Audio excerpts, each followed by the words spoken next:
ఈరోజు ఇక్కడ Andhra style chicken పిక్కల ఎలా చేసుకోవాలో చూసాయండి. నేను ఆల్రెడీ చెప్పి ఉన్నాను ఇంతకుముందు వీడియోలో. మా హస్బెండ్ వాళ్ళ మేనతో చాలా బాగా చేస్తారని, సో మీకోసమే నేను వీడియో అడిగి మరీ చేపించాను. ఇది 1.5 kg అనమాట.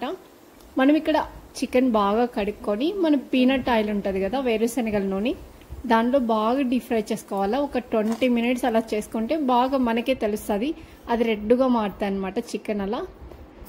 ఇంకా దానికి కావాల్సిన దినుసులు ఉంటాయి కదా, అంటే చెక్క, లవంగం, మిరియాలు, ఆవాలు, జీలకర్ర, ఇక్కడ నేను ఏమేమి చూపిస్తున్నానో అన్నీ తీసుకోండి.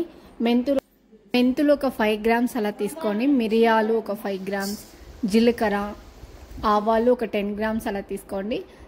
ఇలాచి, లవంగం, చెక్క మొత్తం కలిపి ఒక 5 grams అలా తీసుకొని బాగా ఒకటొకటి వేయించుకోవాలన్నమాట. మరీ ఎక్కువ వేయించుకోకూడదు, దగ్గరుండి చాలా లైట్గా వేయించుకోవాలా. ఇక్కడ మేము 1.5 kg చికెన్కి అయితే తీసుకున్నాము. ఈ ఇంగ్రీడియంట్స్ అన్నీ మీకు తెలిసిపోతుంది కదా, అంటే ఇక్కడ నేను ఏ విధంగా చూపిస్తున్నానో అలాగే తీసుకోండి. చాలా లైట్గా వేయించుకోవాలి, దగ్గరుండి మరి మాడిపోకుండా చూసుకోవాలా. ఇదే మెయిన్ టాస్క్ అనమాట ఇక్కడ. ఇవి వేయించిన తర్వాత పక్కన పెట్టేసి చల్లారిన తర్వాత పౌడర్ చేసుకోవాలా. మనం ఫస్ట్లో చికెన్ బాగా వేయించిన ఆయిల్లోనే మెంతులు, జీలకర్ర, ఆవాలు, వెల్లుల్లి కచ్చా పచ్చగా దంచుకొని ఎండుమిర్చి కూడా యాడ్ చేసుకోవాలా.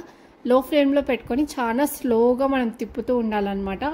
లేకపోతే హై ఫ్లేమ్లో పెట్టామనుకో చాలా మాడిపోయి అలా వస్తుంది. చాలా దగ్గర నుండి చేసుకోవాలా.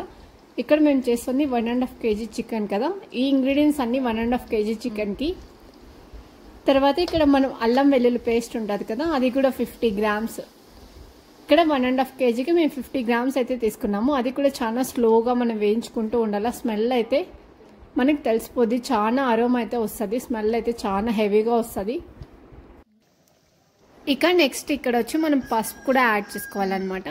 ఇక్కడ ఇంకా కొన్ని ఇంగ్రీడియంట్స్ అయితే ఉన్నాయి. పసుపు, లెమన్ జ్యూస్ ఉంటుంది కదా, లెమన్ జ్యూస్ అయితే మ్యాండేటరీ, ఖచ్చితంగా కావాలి. ఒక 5 lemons అలా బాగా పిండుకొని పక్కన పెట్టుకోండి. కారపొడి, మన దగ్గర గరం మసాలా ఉంటుంది కదా, అది కూడా కొద్దిగా తీసుకొని పక్కన పెట్టుకోండి. మనం ఆల్రెడీ వేయించి పెట్టుకున్నాం కదా ఫస్ట్లో చికెన్, అది మనం బాగా వెల్లుల్లి పేస్ట్ బాగా ఇదైన తర్వాత మనకి స్మెల్ అరోమా అదంతా వస్తుంది కదా, ఆ తర్వాత చికెన్, గరం మసాలా, కారపొడి అన్నీ వేసుకొని స్లోగా కలుపుకుంటూ ఉండాలి. సిమ్లో పెట్టుకొని ఇదంతా కూడా.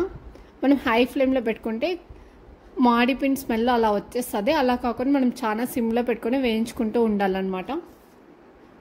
ఒకవేళ మీకు కారం సరిపోలేదు అనుకుంటే మీరు టేస్ట్ చూసి కూడా వేసుకోవచ్చు. మనం ఇవన్నీ వేసుకున్న తర్వాత సాల్ట్ అయితే లాస్ట్లో వేసుకోండి, మరీ ఎక్కువ వేసుకోకండి, మీ టేస్ట్ పట్టి వేసుకోండి. బాగా ఉప్పు అయితే పట్టాలి కదా, మనం పిక్కల్స్ పెట్టేటప్పుడు ఉప్పు అయితే బాగా పట్టేలాగా వేస్తాము. ఇక్కడ చూసుకొని వేసుకోండి. ఒకవేళ సరిపోకపోతే మనం లాస్ట్లో కూడా వేసుకోవచ్చు ఉప్పు అయితే.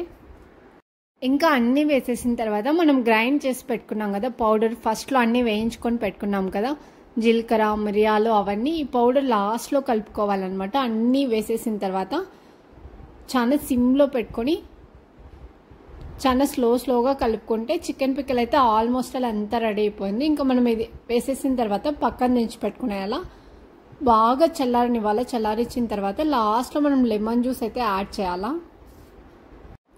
ఇక ఫైనల్లో బాగా చల్లార్చిన తర్వాత నేను ఇక్కడ లెమన్ జ్యూస్ అయితే యాడ్ చేసేసాము.